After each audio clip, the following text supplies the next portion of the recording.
Ողջույն բոլորին, ես 6-րդ դասարանի սովորող Էման եմ և այսօր ես ձեզ համար կընթերցեմ Ղազար Օսաղայանի պատմվածքներից մի քանիսը։ Դե եկեք սկսենք։ Մեղուն ու հավը։ Հավը մեղվի վրա ծիծաղելով ասաց մեկ անգամ. Ինչ անշնորհք ջանջ ես դու, ամբողջ օրը ծաղկից ծաղիկ ես թռչկոտում և ոչ մի բանի պետք չես գալիս։ Իսկ դու, Հավիկ Մարիկ, ինչ ես շինում, հարցրեց մեղուն։ Միթե չգիտես, թե ինչ եմ շինում։ Ես քեզ նման պարապ-սարապ չեմ դստվում։ Ես օրը մեկ ձու եմ ածում, մեկ ձուն գիտես քանիս է։ Գիտեմ, հասկացա, բայց ես մինչև հիմա կարծել եմ, թե դու օրը 100 ձու ես ածում։ Ինչպես կարելի է օրը 100 ձու ածել, անխելք մեղուն։ Ապա եթե քո ածածդ ընդամենը մի ձու է, ինչու ես 100 անգամ կչկչում, թե հայ, հարայ, ասեցեք, որ ձու եմ ածել։ Իմ կարծիքով այսքան կչկչալը մի ձուն շատ քիչ է։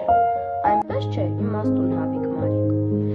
Բայց դու ինչ ես շինում, դու որի մի ձուն քիչ ես համարում։ Ես ինչ որ շինում եմ քեզ պես կչկչալով չեմ հայտնում ուրիշներին։ Ես գլուխս քաշ գցած մեղր եմ շինում։ Գիտես ինչ է մեղրը։ Դա հավիկերակուր չէ, քո խելքի բանը չէ, Հավիկ Մարիկ։ Կենդանիների վեճը։ Եզը, կովը և շունը վիճում էին միմյանց հետ և ամեն մեկը պնդում էր, թե մեր Տերը ամենից շատ ինձ է սիրում։ Իհարկե նա ինձ ամենքիցս շատ է սիրում, ասում է Եզը, և գիտեք ինչու համար։ Նրա համար, որ ես եմ նրա արորն ու սափանը քաշում, ես եմ նրա համար անտառից փայտ բերում, նա ինձ է լցում սայլին և իր սողենը տանում ջրաղաց, այնտեղ ալյուր շինում, հետո էլի ես եմ տանում քաղաք, որ նա ծախում է այդ ալյուրը և իր տան համար առևտուր անում, երեխանց համար հագնելիք առնում։ Ուրեմն դուք ինչ եք կարծում, ես որ չլինեի, նա ինչպես կարող էր ապրել։ Այդ ճշմարիտ ես ասում, ասաց կովը, բայց մեր Տերն ինձ ամենքիցս ավելի է սիրում։ Այդ նրա համար է, որ նա իմանում է, թե քեզ նման աշխատասեր ու ժրաջան եզնուկին ես եմ պահել մեծացրել, այս մեկ էլ որ նրա գերդաստանը իմ կաթովս եմ պահում։ Այն մածունն ու կարագը, այն սերն ու կաթը, այն եղն ու պանիրը, այն տակ թանեսը պասը, որ ամեն օր խփշտում եմ, ում տվածն է։ Տեսնում եք ուրեմն, որ եթե ես չլինեմ, բոլորը քաղցած կկողտորվեն։ Դու էլ ես ճշմարիտ ասում, սիրուն կովիկ, սկսեց շունը, ով կարող է ուրանալ քո լավությունը։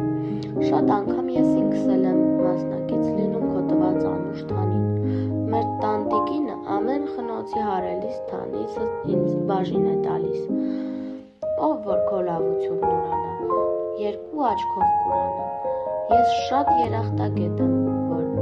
ոչ ոքի լավությունը չեմ կարող ուրանալ, բայց գիտեք ինչ կա։ Դուք մի նեղանաք, որ մեր Տերն ինձ ամենքիցս շատ է սիրում։ Դրա համար մեծ պատճառ կա, և ահա ասեմ, թե ինչ է դրա պատճառը։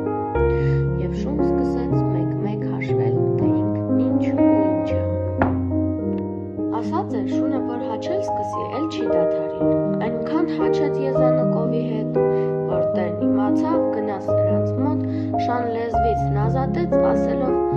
«Թող տուր դրանց, բողար, դու չգիտես, որ ամենքդ էլ ինձ հարկավոր եք, ոչ մեկդ մյուսի արածը չեք կարող անել, այդ պատճառով ես ձեզ ամենքիդ էլ սիրում եմ,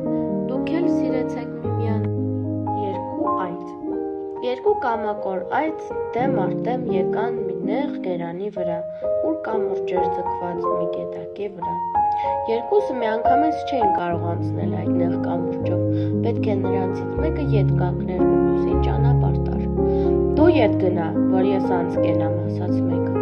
Ինչու դու ետ չես քաշվում, քան թե ինձ ես առաջարկում, պատասխանեց մյուսը։